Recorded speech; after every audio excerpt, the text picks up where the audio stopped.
આગળ વાત કરીએ અમદાવાદમાં કોરોનાનો કહેર વધ્યો છે। છેલ્લા 24 કલાકના આંકડા પણ સામે આવ્યા છે। છેલ્લા 24 કલાકમાં 17 જેટલા નવા કેસ નોંધાયા છે। જો કે ડોક્ટર્સે સાવચેત રહેવાની સલાહ આપી છે। કોઈ પેનિક ન કરવા માટે પણ કહેવામાં આવ્યું છે। તંત્ર સજાગ છે, આરોગ્ય વિભાગ સજાગ છે। અમદાવાદમાં કોરોનાનો કહેર, છેલ્લા 24 કલાકમાં 17 નવા કેસ નોંધાયા છે। હાલ અમદાવાદમાં કોરોનાના 76 એક્ટિવ કેસ નોંધાયેલા છે। હાલ 2 દર્દી સારવાર હેઠળ, 13 દર્દીઓને રજા આપવામાં આવી। મે મહિનામાં કોરોનાના કુલ 89 કેસ નોંધાયા છે।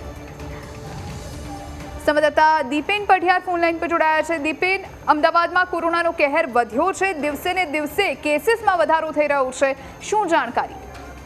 જોઈ અમદાવાદ શહેરની વાત કરવામાં આવે તો છેલ્લા 24 કલાકમાં અમદાવાદ શહેરમાં કોરોનાના નવા 17 પોઝિટિવ કેસ છે તે નોંધાયા છે। મહત્વનું છે કે ચાલુ માસમાં જ અમદાવાદ શહેરમાં 89 જેટલા કોરોનાના પોઝિટિવ કેસ છે તે નોંધાયા છે।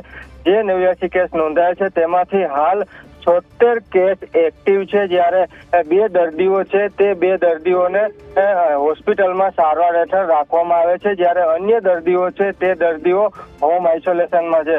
અત્યાર સુધીમાં 13 દર્દીઓ છે તેમને ડિસ્ચાર્જ કરવામાં આવ્યા છે, બાકી મોટાભાગના દર્દીઓ હોમ આઇસોલેશનમાં છે।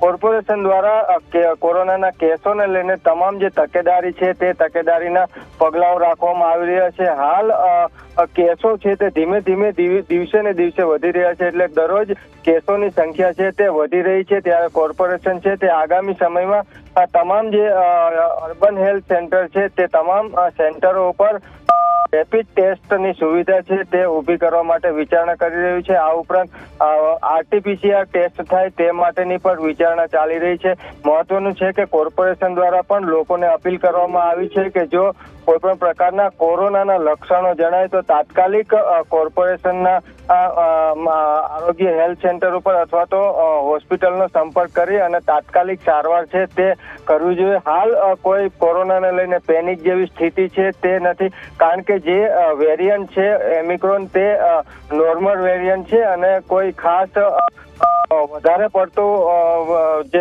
નુકસાન થાય લોકોને તે પ્રકારનો વેરિયન્ટ નથી, એટલે હાલ કોઈ એવી ચિંતાનો વિષય નથી। પરંતુ જે રીતે કેસોમાં સતત વધારો થઈ રહ્યો છે તે ચોક્કસથી એક ચિંતાનો વિષય છે અને આ માટે કોર્પોરેશન દ્વારા તમામ જે તૈયારીઓ છે તે કરવામાં આવી છે। કોર્પોરેશન સંચાલિત હોસ્પિટલો છે તે હોસ્પિટલોમાં પણ આઇસોલેશન વોર્ડ છે તે તૈયાર કરી દેવામાં આવ્યા છે। જો કદાચ કેસો વધે અને જરૂર પડે તો છેલ્લે દોડાદોડી ન થાય તે માટે અત્યારથી તૈયારીઓ કરાઈ રહી છે। જી દીપેન, આભાર આપનો જાણકારી આપવા માટે।